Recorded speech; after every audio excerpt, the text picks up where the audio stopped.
बाकीच्या लोकांनी हे सगळं हे करून वातावरण एकदम तंग करून टाकलं आहे.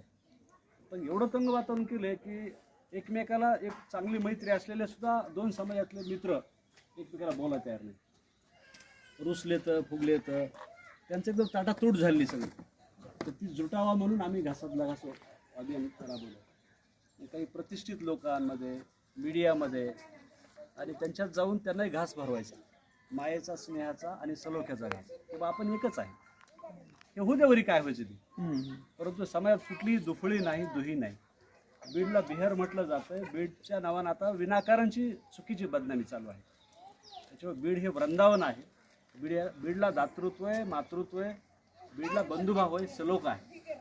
अनेक जाती धर्माचे लोक गावागावात राहतात, मोठ्या शहरांनी राहतात आणि ते अगदी गुण्यागोविंदाने राहतात. हा संदेश आपला द्यायचा आहे. तो घासातला घासचा जे अभियानाचा जो उपक्रम आहे त्याचं त्यांनी दखल घेऊन त्यांनी सांगितलं की मला पण घास मला चारायचा आणि तुमचा खायचा आहे, म्हणून आपण या ठिकाणी आलो. योगायोगाने त्यांचा वाढदिवस पण आहे आणि हे उपक्रम आपण इथं करतो. बघा ना तुम्ही, किती मित्र आपले बाकीच्या जाती धर्मातले आहेत. आपण त्यांच्या सुखदुःखामध्ये चाललो, त्यांना आपल्या सुखदुःखात यावं लागतं. कुणी आजारी आहे, कुणी अपंग आहे, दिव्यांग आहे, नाही का. तर ह्या सगळ्या गोष्टीमध्ये भारत मातेची लेकरं आहेत.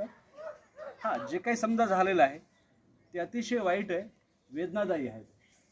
कठोर ती शासन म्हणजे फाशीच हवा तिथे. फाशीच झाली पाहिजे तिथं कुणालाही पाठीची घालू नये ह्या न्यायदेवतेनं. आपली न्यायदेवतेकडे मागणी आहे, सरकारकडे मागणी आहे आपली की जेवढं कडक शासन करायला तेवढं करा.